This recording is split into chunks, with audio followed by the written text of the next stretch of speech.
हमने पहले कितने चैप्टर्स कर लिए हैं? 5 कर लिए हैं। उसमें क्या क्या था? फर्स्ट में फार्माकोग्नोजी और उसका स्कोप। देन सेकंड चैप्टर में क्या था? प्रूव ड्रग्स और उसकी क्लासिफिकेशन थी। थर्ड चैप्टर में टर्मिनोलॉजीज ऑफ फार्माकोग्नोजी और फोर्थ चैप्टर में क्या था? Evaluation of crude drugs. और उसके बाद 5 चैप्टर में enzymes. Now coming towards chapter number 6, that is hyper sensitivity. Hyper sensitivity क्या होता है? वैसे नाम से इंडिकेट हो रहा है कुछ?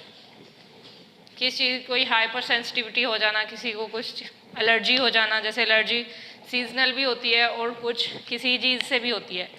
कोई अगर जैसे हम मिल्क ले लेते हैं या कोई ऐसी प्रोडक्ट्स ले लेते हैं जिससे हमें रेडनेस हो जाती है, हमें दाने निकल आते हैं थोड़े मोटे मोटे से, तो उस तरह की एलर्जी भी होती है। कुछ ऐसी एलर्जी हो जाती है कि हम कुछ खा लें गलत, तो उसकी वजह से भी हमें एलर्जी फ़ौरन से डायरिया होने लग जाता है, वॉमिटिंग इंड्यूस हो जाती है, इस तरह ईचिंग होने लग जाती है, हमें स्वेलिंग होने लग जाती है, या हमें आँखों से पानी आने लग जाता है।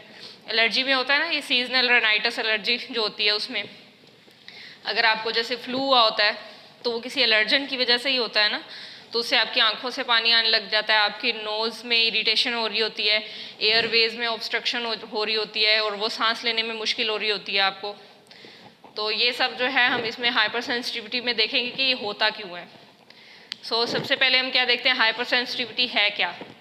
ये एक रिएक्शन है जो कि डिस्कम्फर्ट कॉज करता है हमारे लिए और हमारी इम्यून सिस्टम को डैमेज करता है। इम्यून सिस्टम जो है हमारा स्ट्रॉन्ग होगा तो उस पर जो है डिफरेंट डिजीज़ अटैक नहीं करेंगी। जैसे ही हमारा इम्यून सिस्टम थोड़ा वीक होता है उस पर डिफरेंट एलर्जन और डिजीज़ अटैक करने लग जाती हैं। इसी तरह जो हाइपर सेंसिटिविटी रिएक्शन है ये भी हमारे इम्यून सिस्टम पे होता है, इम्यून सिस्टम पे होता है। और ये क्या होता है, कभी कभी डैमेजिंग डिस्कम्फर्ट कॉज करता है, लेकिन कभी कभी बहुत ज़्यादा स्वेयर हो जाता है, लाइक एनाफाइलेक्टिक शॉक, सुना होगा नाम, फिजियो में नहीं पढ़ा? वो होता है कि आपने कोई मिल्क प्रोडक्ट ली है और साथ आपने कोई मेडिकेशन ऐसी ले ली है जिससे आप एलर्जिक हैं, तो उसकी वजह से हाइपर सेंसिटिविटी रिएक्शन हो जाता है फ़ौरन से, और वो बहुत ज़्यादा फैटल होता है और फ़ौरन से इंसान को हॉस्पिटलाइज करना पड़ता है। ठीक है, तो इसमें भी हाइपर सेंसिटिविटी क्या है? अनडिज़ायरेबल रिएक्शन है, डैमेज करता है और डिस्कम्फर्ट कॉज करता है, और कभी कभी ये बहुत फैटल भी हो जाता है। और ये क्या होता है, हमारे इम्यून सिस्टम प्रोड्यूस करता है इसको। जब हमारा इम्यून सिस्टम वीक हो जाता है तो उस पर डिफरेंट एलर्जेंस अटैक करते हैं, उसकी वजह से हाइपर सेंसिटिव रिएक्शन हो जाते हैं। सबसे पहले हम देख लेते हैं इसके इंट्रोडक्शन में कि एलर्जी क्या है। एलर्जी जो है जो पहली बार एक डिफाइन की थी उस साइंटिस्ट ने, उसका नाम क्या है? वॉन पेरक्विट। और कब की थी उसने? 1906 में। ठीक है, और उसमें क्या था, उसने चेक किया था कि एलर्जी होती क्या है। तो ये चेंज और आल्टर्ड रिएक्शन, हमारी बॉडी में कोई भी मामूल के खिलाफ कोई रिएक्शन हो जाए तो उसको हम कहते हैं चेंज और alter reaction in our body. तो ये किस वजह से कॉज होता है? एलर्जी की वजह से किसी भी। तो इसी तरह ब्रिटिश इम्यूनोलॉजिकल सोसाइटी ने भी इसको डिफाइन किया था कि ये है क्या। ये एक स्पेसिफिक हाइपर सेंसिटिविटी रिएक्शन होता है जो किसी भी फॉरेन सब्सटेंस की हमारे बॉडी में एंटर होने की वजह से होता है, और ये एक प्रोटीन पे जाके अटैक करता है जो भी उस एलर्जन से या उस एलर्जी कॉजिंग फैक्टर से एक्सपोज होती है, जिससे वो जाके बाइंड होता है तो वो वहाँ पे स्पेसिफिक हाइपर सेंसिटिविटी रिएक्शन कर देता है। इसी तरह उन्होंने एक और अदर वर्ड्स में भी उसको डिफाइन किया कि ये डिसऑर्डर ऑफ इम्यून सिस्टम है, कि इम्यून सिस्टम की डिसफंक्शनिंग है, जो इम्यून सिस्टम हमारा वीक हो जाता है तो उस पर कोई ना कोई एलर्जन, कोई ना कोई एलर्जी अटैक करती है। ठीक है, उसकी वजह से होता है। Reaction occur to harmless environmental substance, किसी भी ऐसे सब्सटेंस को जो हमारे लिए वैसे बज़ाहिर तौर पे हार्मलेस है, मतलब वो कोई भी डैमेज कॉज करने के लिए हम नहीं सोचते कि हमारे लिए मतलब ये ख़तरनाक हो सकता है, या ऐसे हम कुछ खा लेते हैं, अगर वो खाना थोड़ा सा भी ख़राब है उसमें प्रोड्यूस होना शुरू हो जाती है एलर्जी और इस तरह की डिफरेंट सब्सटेंसेस जो हार्मफुल होते हैं। लेकिन हमें लग रहा होता है कि हार्मलेस इन्वायरमेंटल सब्सटेंस ऐसे ही है, तो हम वो उसको इंजेस्ट कर ले तो वो क्या हो जाता है? एलर्जी कॉज कर देते हैं, जिसको हम एलर्जन कहते हैं। जिसको हम इंजेस्ट करते हैं, खाते हैं, या किसी भी तरह हमारी इनहेलेशन एयरवेज के थ्रू अंदर जाता है तो वो एलर्जन होता है। तो क्या होता है, एलर्जी जो है ये टाइप 1 और इमीडिएट हाइपर सेंसिटिविटी है। हाइपर सेंसिटिविटी की 4 टाइप्स हैं, वो हम आगे फर्दर पढ़ेंगे। उसमें सबसे पहली टाइप जो है वो एलर्जी है। टाइप 1 इमीडिएट, मतलब फ़ौरन हो जाती है हाइपर सेंसिटिविटी। अगर कोई भी एलर्जन या हमारी बॉडी में एक्सपोज होता है किसी भी जगह पे तो फ़ौरन से हाइपर सेंसिटिव रिएक्शन हो जाता है। तो इसी तरह आगे इसमें क्या होता है कि हमारी बॉडी जो है एंटीबॉडीज़ प्रोड्यूस करती है किसी भी एलर्जन की। जैसे ही एलर्जन एंटर होता है हमारी बॉडी में, इम्यून सिस्टम जो है हमारा एंटीबॉडीज़ प्रोड्यूस करने लग जाता है, उसके अगेन फाइट करने लग जाता है।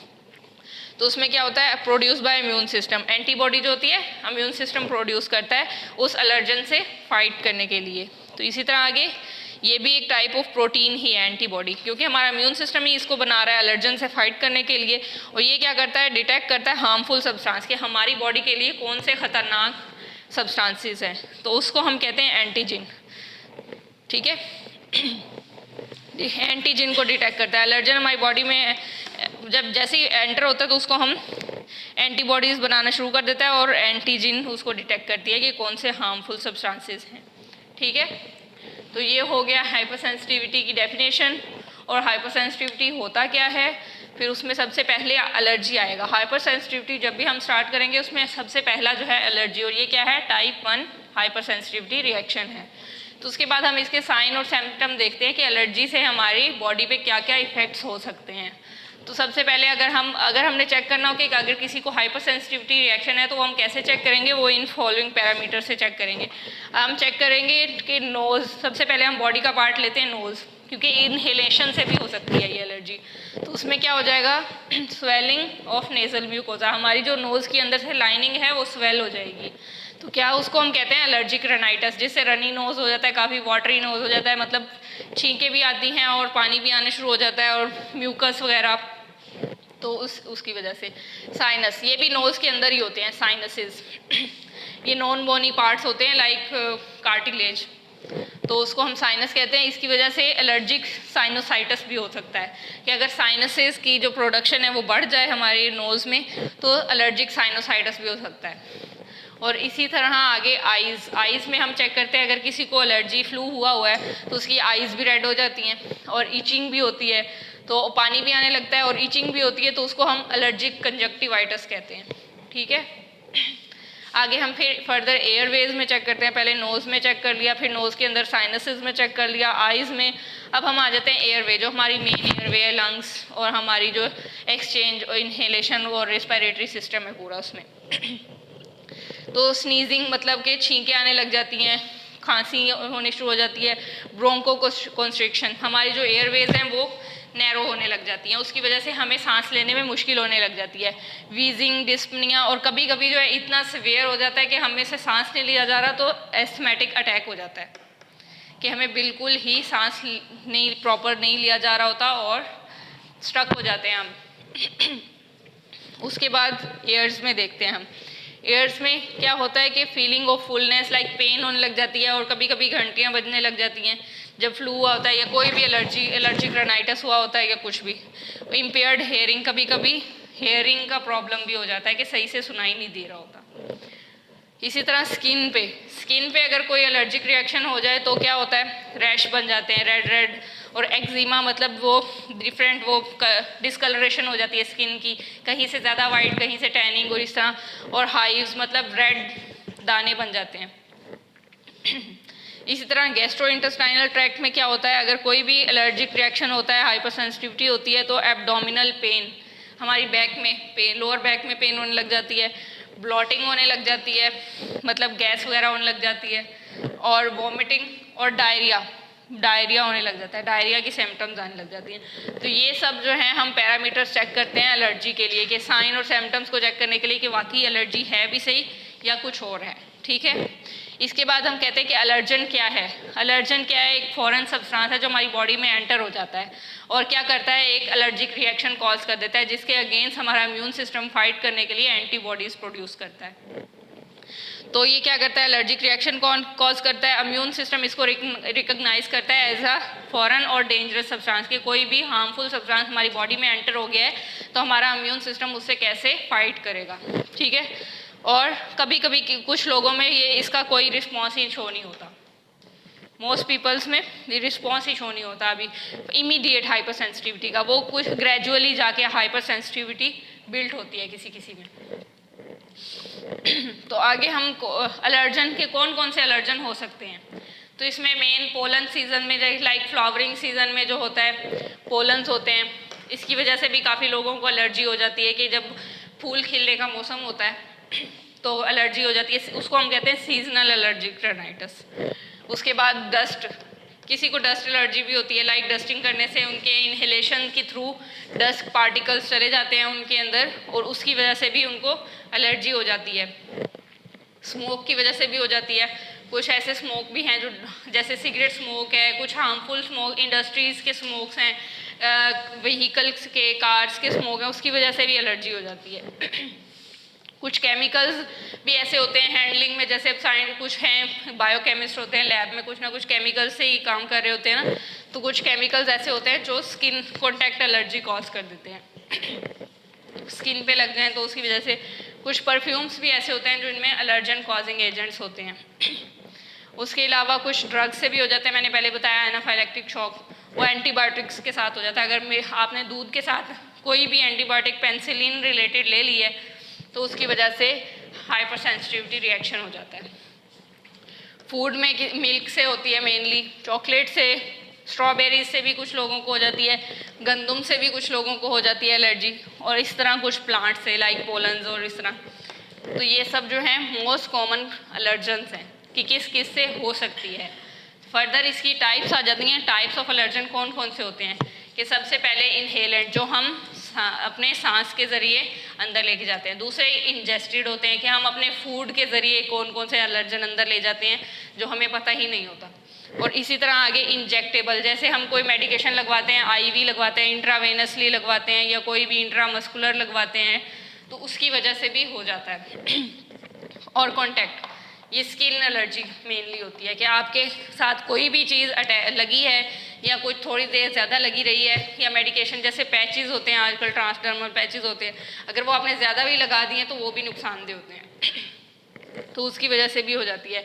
कौन कौन से हैं? इनहेल्ड, इंजेस्टेड, इंजेक्टेबल और कॉन्टैक्ट एलर्जन। तो हम वन बाय वन इनको देखते हैं कि इनहेल्ड एलर्जन क्या है। ये क्या होते हैं? एयर में होते हैं और एंटर हो जाते हैं हमारे रेस्पिरेटरी ट्रैक में थ्रू इनहेलेशन। जब हम सांस लेते हैं तो हमारे रेस्पिरेटरी ट्रैक में एंटर हो जाते हैं। ये क्या करते हैं? ये भी एलर्जी कॉज करते हैं। इनमें कौन कौन से आते हैं? ये 4 आते हैं, पोलन, डस्ट माइट्स, स्मोक और परफ्यूम। ये सब जो हैं इनहेलेशंस के थ्रू होते हैं कि हमने इस परफ्यूम को भी अगर हमने ज़्यादा इनहेल कर लिया उसकी वजह से भी एलर्जी हो जाती है, किसी किसी को फ़ौरन से छींकें आने लग जाती हैं। इसी तरह स्मोक से भी, डस्ट माइट से भी और पोलन से एलर्जी हो जाती है। इसमें कैसे होती है? पोलन्स में क्या है, जो पोलन्स जो होते हैं सेल्स होते हैं फ्लावरिंग प्लांट्स में, लाइक ट्रीज़ में, ग्रास में और वीड्स में, कुछ जड़ी बूटियाँ जो होती हैं उनके फ्लावर्स में होते हैं। और इसी तरह ये क्या, इनका साइज़ विजिबल नहीं होता, माइक्रोस्कोपिक साइज़ के होते हैं, मतलब नज़र नहीं आते। अब डस्ट एयर में कितने पार्टिकल्स होते हैं हमें नज़र नहीं आते, हम उसको माइक्रोस्कोप के थ्रू देख सकते हैं वरना नहीं देख सकते। इसी तरह ये क्या है, सीजनल एलर्जिक राइनाइटिस की बहुत कॉमन कॉज है पोलन। उसके अलावा इसको हे फीवर भी कहते हैं, पोलन एलर्जी को हे फीवर भी कहते हैं, other name is hay fever. और डस्ट माइट्स ये भी माइक्रोस्कोपिक ऑर्गेनिज्म होते हैं, ये भी हमें नज़र नहीं आते, ये हवा में, किसी भी फर्नीचर पे, बेडिंग में, अब जैसे बेडशीट्स पे काफ़ी अरसे से बिछी हुई हैं बेडशीट्स पे या पिलोज़ पे हम यूज़ कर रहे हैं उसको बार बार, लेकिन अगर हमने वीक में एक बार या 15 डेज़ में एक बार उसको वॉश नहीं किया तो उसमें भी डस्ट माइट्स पैदा हो जाते हैं। ये क्या करते हैं, हाँ, होम्स में और स्कूल्स में, मतलब फर्नीचर पे और घर के डिफरेंट बेडिंग्स में और क्लोथिंग में ये पैदा हो जाते हैं, ठीक है। इसके बाद क्या होता है, अब होल्स्टर्ड फर्नीचर, जिनके ऊपर हमने कपड़ा कवरिंग की होती है ना फर्नीचर की, उसमें ये पैदा हो जाते हैं। हमारे कारपेट्स में होते हैं मोस्टली, कारपेट्स और क्लोथ्स। कारपेट सबसे मेन सोर्स होता है क्योंकि जब भी हम एंटर होते हैं मेनली हम उसी पे पाँव रखते हैं, हमारे कभी जूते होते हैं कभी नहीं, लेकिन जब आप उसको उठा के नीचे देखते हैं तो डस्ट होती है उसके कारपेट्स के नीचे, तो ये कारपेट्स में भी डस्ट माइट्स पैदा हो जाते हैं। अब इसकी सिम्टम्स क्या है कि wheezing, swelling of nasal cavity, I lacrimation मतलब आंखों से पानी आना, इसी तरह स्वेलिंग हो जाती है हमारी नेज़ल कैविटी की और हमें छींकें आने लग जाती हैं। और खांसी वगैरह, ये सब इसकी कॉमन कॉजेज़ हैं। उसके बाद स्मोक आ जाता है, ये भी एक इन्वायरमेंटल एलर्जन है, स्मोक भी। और इसमें क्या होता है, जो लोग स्मोकी और इंडस्ट्रियल एरियाज़ में रह रहे होते हैं उनको उनका एक्सपोजर स्मोक से ज़्यादा होता है और एलर्जी का रिस्क फैक्टर जो होता है उनमें ज़्यादा होता है, स्मोक एलर्जी का। और इसी तरह और वो लोग जिनको स्मोक से एलर्जी होती है, अगर वो स्मोकी एरिया में जाएं तो उनको एलर्जी दोबारा से स्टार्ट हो जाती है। तो इस तरह ये हो गया इनहेलेंट एलर्जन। इसमें क्या mainly pollens, dust mites, smoke और परफ्यूम्स, लेकिन डिस्कस हमने इसमें 3 को ही किया है। परफ्यूम का तो सबको पता है, उसको ज़्यादा इनहेल कर लिया तो उससे एलर्जी कॉज हो जाती है। इसी तरह फर्दर आगे है इंजेस्टेड। इंजेस्टेड में क्या होता है, ये हमारे फूड स्टफ में होते हैं, कोई भी कंटेमिनेटेड, मतलब हमने मिलावट वाला कोई भी एलर्जी से या कुछ भी चीज़ से हमने ख़राब फूड ले लिया हमने, और एलर्जन कोई भी हमने उसके साथ इंजेस्ट कर लिया, खा लिया, तो हमें फूड एलर्जी हो जाएगी। फूड एलर्जी में क्या होता है, abnormal response to certain food, किसी भी खाने से एबनॉर्मल रिस्पॉन्स हो जाना। अगर हमने कुछ खाना खाया है तो हमें कुछ एबनॉर्मेलिटीज़ फील हो रही हैं कि हमने अब ये खाना खाया तो इसकी वजह से हमें लगता है कि कुछ हो रहा है, like different than food intolerance. Like ये है कि फूड को ना बर्दाश्त करना ये अलग बात हो जाती है, लेकिन जो फूड एलर्जी है वो एक अलग चीज़ है। ये हमारे इम्यून सिस्टम को इफेक्ट नहीं करती फूड एलर्जी। इसमें कॉमन काज क्या है फूड एलर्जी की, 90% जो है वो मिल्क से होती है, एग से होती है और वीट से होती है।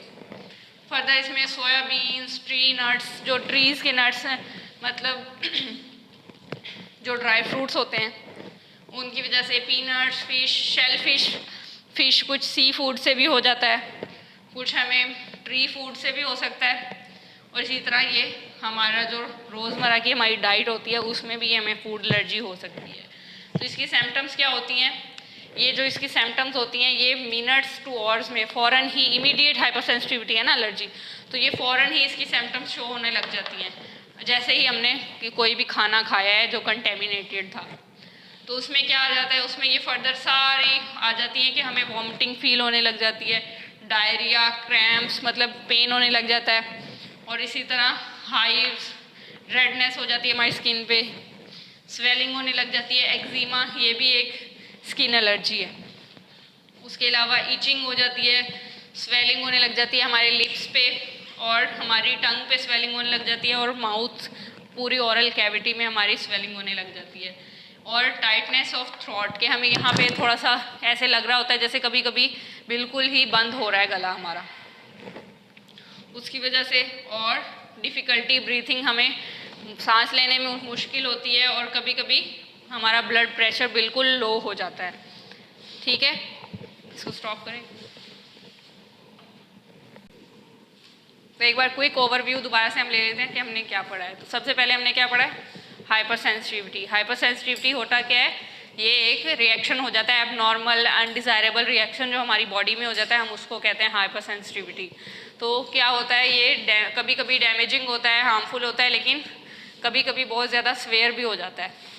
तो सबसे पहले हम इसके इंट्रोडक्शन में एलर्जी को देखते हैं। हाइपर सेंसिटिविटी में सबसे पहले हम एलर्जी को देखेंगे। एलर्जी क्या होता है, टाइप 1 और इमीडिएट हाइपर सेंसिटिविटी होती है। तो उसको डिफ़ाइन करते हैं पहले कि ब्रिटिश इम्यूनोलॉजिकल सोसाइटी ने उसको डिफ़ाइन किया था कि कोई भी ऐसा स्पेसिफिक हाइपर सेंसिटिव एजेंट जो हमारी बॉडी में जाके किसी भी प्रोटीन के साथ एक्सपोज होता है तो एक फॉरेन पार्टिकल जो है वो हाइपर सेंसिटिव रिएक्शन कॉज करता है, उसको हम क्या कहते हैं, एलर्जी हो जाती है। और ये क्या होता है, डिसऑर्डर ऑफ इम्यून सिस्टम होता है, लेकिन हमारे इम्यून सिस्टम को जाके डिस्टर्ब करता है, क्योंकि जैसे ही हमारा इम्यून सिस्टम वीक होता है तो उस पर डिफरेंट डिजीज़ अटैक करने लगती हैं। जैसे आपने देखा होगा अभी तो जैसे यंग एज है तो किसी को ज़्यादा मसला नहीं होता, लाइक 40 प्लस और 50 प्लस में जाके किसी को हार्ट डिजीज़ होने लग जाती हैं, किसी को फर्दर बीपी का मसला होने लग जाता है, और इस तरह वो इम्यून सिस्टम की वीकनेस की वजह से होने लग जाता है। अगर हम प्रॉपर डाइट लेंगे, उसको मैनेज करेंगे तो ये मिनिमाइज हो सकता है इसका इफेक्ट। इसी तरह reaction occur to harmless environmental substances, ये रिएक्शन होता है कि ज़्यादा हार्मलेस मतलब हार्मफुल नहीं होते सब्सटेंसेस, लेकिन उनसे एलर्जी कॉज हो जाती है, एलर्जन हो जाता एंटर हो जाते हैं हमारी बॉडी में। तो एंटीबॉडी क्या होती है, ये भी इम्यून रिस्पॉन्स, हमारा इम्यून सिस्टम प्रोड्यूस करता है एंटीबॉडी को। किसी भी एलर्जन को डिटेक्ट करके जो एंटीबॉडीज़ होती हैं वो इम्यून सिस्टम में एंटीजीन पैदा करने लग जाती हैं, ताकि वो उस एलर्जन से फाइट कर सकें और उसके इफेक्ट को मिनिमाइज कर सकें और जितना भी हो सके हाइपर सेंसिटिव रिएक्शन को रोक सकें। लेकिन क्या होता है कि ये फ़ौरन से हो जाती है, मिनट्स टू आवर्स में हो जाती है, तो इसलिए इम्यून सिस्टम को भी इसके साथ फाइट करने में कुछ टाइम लगता है, लेकिन उसकी सिम्टम्स जो हैं वो शो होने लग जाती हैं। तो हम सिम्टम मेनली किस किस में देखते हैं? नोज़ में, साइनस में, ईयर्स में, आईज़ में, एयरवेज में, स्किन में और जीआईटी में। तो इसमें डिफरेंट इसकी होती है कि लाइक स्वेलिंग हो जाए हमारे नेज़ल म्यूकोजा में, नेज़ल कैविटी में, तो उसको भी हम कह सकते हैं ये एलर्जी की इंडिकेशन है। तो इसी तरह साइनस में एलर्जिक साइनोसाइटिस। तो फर्दर आई में रेडनेस, इचिंग हो जाती है काफ़ी, जैसे बच्चों में भी ये काफ़ी कॉमन हो जाता है कि बच्चे मुसलसल अपनी आँखों को रगड़ रहे होते हैं, तो उसकी वजह से। और एयरवे, सारी एयरवे की जो कॉम्प्लिकेशन है, स्नीजिंग, कफिंग, ब्रोंकोकंस्ट्रिक्शन, वीजिंग, डिस्पनिया, और सवेयर जब ज़्यादा हो जाती है एलर्जी तो एस्थमेटिक अटैक हो सकता है। उसके बाद ईयर्स में क्या है, पेन होने लग जाता है, हियरिंग कम प्रॉब्लम होने लग जाता है और ईयर्स ऐसे लगता है कि बिल्कुल फुल हैं, मतलब उनमें आवाज़ नहीं जा रही होती, तो वो फीलिंग ऑफ फुलनेस उसको कहते हैं। स्किन में रैशेज, एक्जिमा और हाइव्स हो जाते हैं, मतलब रेड स्पॉट्स हो जाते हैं, एक्जिमा और रैशेज हो जाते हैं। इसी तरह गैस्ट्रोइंटेस्टाइनल ट्रैक्ट में blotting, vomiting, diarrhoea and abdominal pain. Main जो जीआईटी की सिम्टम्स हैं वो हर जगह यही आएंगी, ठीक है। आगे है एलर्जन। एलर्जन क्या है? फॉरेन सब्सटेंस है। ये हमारी बॉडी में क्या करता है? हाइपर सेंसिटिव रिएक्शन कॉज करता है और एलर्जिक रिएक्शन हो जाता है, और इम्यून सिस्टम हमारा इसको रिकॉग्नाइज करता है एज अ फॉरेन पार्टिकल और अ डेंजरस पार्टिकल, कि इम्यून सिस्टम को इसके अगेंस्ट फाइट करना है, इसके अगेंस्ट एंटीजन पैदा करनी है। और कभी कभी क्या होता है, कुछ लोगों में इसका कोई भी इफेक्ट ही शो नहीं होता कि एलर्जिक रिएक्शन हुआ भी है कि नहीं। आगे कॉमन एलर्जन कौन कौन से हैं? Pollens, dust, smoke, chemicals, perfumes, कुछ ड्रग्स से भी हो जाती है लाइक एंटीबायोटिक्स, फूड से भी हो जाता है, मिल्क, चॉकलेट, वीट, स्ट्रॉबेरीज, और कुछ प्लांट से भी एलर्जी हो सकती है। तो इसकी टाइप्स में क्या था? इनहेलेंट, इंजेस्टेड, इंजेक्टेबल और कॉन्टैक्ट एलर्जी। तो इनहेलेंट नाम से ही पता चल रहा है कि हमने कुछ इनहेल किया है तो उसमें पार्टिकल्स, एलर्जिक पार्टिकल्स चले गए हैं। इंजेस्टेड नाम से ही थोड़ा सा इंडिकेट हो रहा है कि डाइजेशन से रिलेटेड है, इंजेशन से रिलेटेड है कि हमने कुछ ऐसा खाया है। और उसके अलावा इंजेक्टेबल, इसके भी नाम से ही जाहिर हो रहा है कि हमने कोई ना कोई ऐसी आईवी, मतलब इंट्रावेनस, कोई भी ऐसी चीज़, कोई भी ऐसी ड्रग लगवाई है जो एलर्जिक थी, जिससे हमें एलर्जिक रिएक्शन कॉज हो गया। लाइक अगर उनकी अच्छी तरह स्टीराइल नहीं होते इंजेक्शंस, तो उसकी वजह से हमारी स्किन एलर्जी हो जाती है। हमें कभी कभी सीवियर रिएक्शंस भी हो जाते हैं क्योंकि स्टरलाइज नहीं होते, उसमें कंटेमिनेशन आ जाती है। इसी तरह कॉन्टैक्ट एलर्जी मेनली जो है ये पेट से भी होती है, ज्वेलरी और कॉस्मेटिक्स से भी होती है। और एनिमल एलर्जेंस, ये क्या है? एनिमल्स के अंदर ही कुछ एलर्जेंस होते हैं, उनकी प्रोटीन्स में, एनिमल्स की। वो क्या होते हैं? उनकी स्किन में हो सकते हैं, उनके डेंडर, मतलब उनकी जो खाल है उसमें हो सकते हैं, सलाइवा और उसकी यूरिन, ये सब जो है ये एनिमल एलर्जेंस है कि हमें एनिमल से भी हो सकते हैं, क्योंकि पेट्स लाइक कुछ लोग बिल्लियाँ अपने घर में रखते हैं तो उससे भी हो सकता है। डॉग्स मेनली जो है वो कैट्स से होता है। कॉस्मेटिक्स कुछ हमने ऐसी यूज़ कर ली जिसने हमारी स्किन ख़राब कर दी, लाइक हमें रैश हो गया, कभी ये ड्राइनेस कभी बहुत ज़्यादा हो जाती है। अगर हमने ज़्यादा देर के लिए ज्वेलरी पहन ली है या कोई ऐसी ज्वेलरी पहन ली है कि वो थोड़ी सी इरिटेंट थी, तो उसकी वजह से हमारी जितनी जगह हमने वो ज्वेलरी पहनी है वहाँ रेडनेस हो जाएगी। ये आपकी बुक में भी पिक्चर बनी हुई है, ठीक है। और इसमें पोलन्स का तो सबको है आइडिया, ये पोलन क्या होता है? फ्लावर से होती है मेनली। बर्ड्स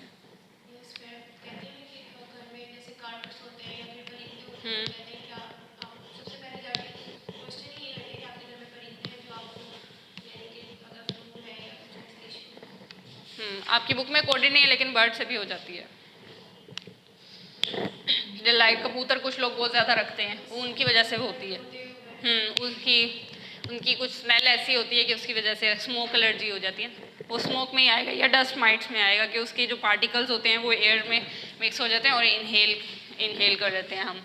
तो इसी तरह पोलन में क्या है, ये भी हमें माइक्रोस्कोप से ही नज़र आएंगे कि पोलन्स, क्योंकि ये बहुत ही माइक्रो साइज्ड होते हैं, हमें विजिबल नेकेड आई से नज़र नहीं आते। तो पोलन एलर्जी में मेनली जो क्या है, हे फीवर हो जाता है हमें। उसके बाद डस्ट माइट्स, इसमें क्या है, माइक्रोस्कोपिक ऑर्गेनिजम्स होते हैं ये भी, और ये भी हमारे होम में, स्कूल में, फर्नीचर में, हमारी डिफरेंट बेडिंग में, लाइक फोम वाली चीज़ों में ज़्यादा होते हैं, क्लोथ्स में, कारपेट्स में, ये सब। और इसकी सिम्टम्स भी मेनली सब में सेम ही हैं, बस आपको थोड़ा बहुत इसमें डिस्टिंग्विश करना पड़ेगा, वरना एयरवे की सिम्टम्स सारी ये वाली हैं, स्नीजिंग, कफिंग, ब्रोंकोकंस्ट्रिक्शन, वीजिंग, डिस्पनिया। और आइज़, मेनली एलर्जिक का आई से भी कॉन्टैक्ट होता है, तो इसलिए आइज़ में वाटरिंग, बहुत ज़्यादा पानी आने लग जाता है आँखों से, तो उसके लिए भी होती है। स्मोक में क्या होता है कि बस किसी न किसी इंडस्ट्रियल स्मोक की वजह से, लाइक केमिकल्स की स्मोक की वजह से हो जाता है, या फिर किसी व्हीकल की, या फिर इस तरह डिफरेंट सिगरेट स्मोक से भी हो जाता है। और जिस पर्सन को स्मोक से, किसी भी धुएं वगैरह से एलर्जी होती है, उसकी वजह से भी हो जाता है। लाइक अगर हमने कहीं कचरा इकट्ठा करके दरख्तों का वो धुआं लगा देते हैं, तो उसकी वजह से भी एलर्जी हो जाती है। ये कंटेमिनेशन भी कॉज करता है ना इन्वायरमेंट में, तो इन्वायरमेंटल एलर्जी भी हो जाता कहते हैं इसको। फिर आगे आ जाता है इंजेस्टेड। इंजेस्टेड में क्या है, फूड एलर्जी हो जाती है मेनली, और फूड जो भी हम डेली बेसिस पे खाते हैं वो कंटेमिनेटेड ज़्यादा नहीं होना चाहिए, हमें उसका ख्याल रखना चाहिए कि ये बिल्कुल फ्रेश होना चाहिए। और इसमें मेनली मिल्क आ जाता है, अगर हम इसको प्रॉपर रेफ्रिजरेट नहीं करते तो ये थोड़ा बहुत ख़राब हो जाता है, हमें पता नहीं चलता, कभी कभी हम गलती से ले लें, उसकी वजह से भी हो जाती है। एग्स की वजह से भी हो जाती है, कभी कभी एग्स में ऐसी प्रोटीन होती है जो जाके हमारी बॉडी में हाइपर सेंसिटिव रिएक्शन कॉज करती है।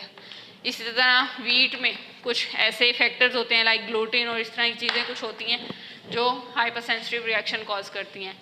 कुछ बीन्स हैं, ट्री नट्स हैं, बाकी पीनट्स, फिश, शेल फिश, मतलब सी फूड से भी हमें एलर्जी हो सकती है।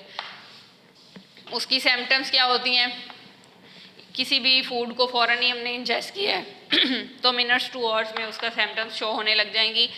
ये GIT सिम्टम्स हैं, वॉमिटिंग, डायरिया, क्रैम्प, और ये हमारे स्किन की सिम्टम्स हैं, hive, swelling, wheezing, itching, swelling of lips, और ये सारी बाकी ये डिफ़िकल्टी ब्रीथिंग, हमारा ब्लड प्रेशर काफ़ी कम होने लग जाता है।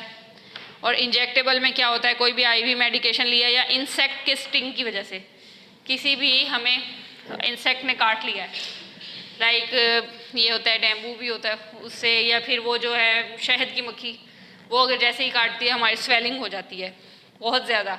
डेंगू से तो इतनी नहीं होती, लेकिन शहद की मक्खी से ज़्यादा स्वेलिंग हो जाती है। तो उसमें क्या है, ईचिंग, हमें खारिश भी हो रही होती है काफ़ी, हाइव्स भी बन जाते हैं, मतलब स्वेल हो जाते हैं मोटे मोटे, और उसकी वजह से हमें कुछ थ्रोट में और टंग में भी स्वेलिंग हो जाती है अगर ज़्यादा हाइपर सेंसिटिव रिएक्शन हो जाए तो।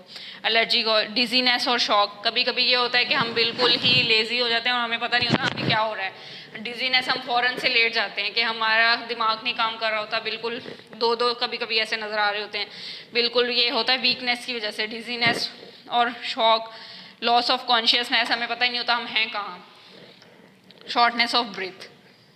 तो ये इंजेक्टेबल्स का था ये सारा पोर्शन, ठीक है।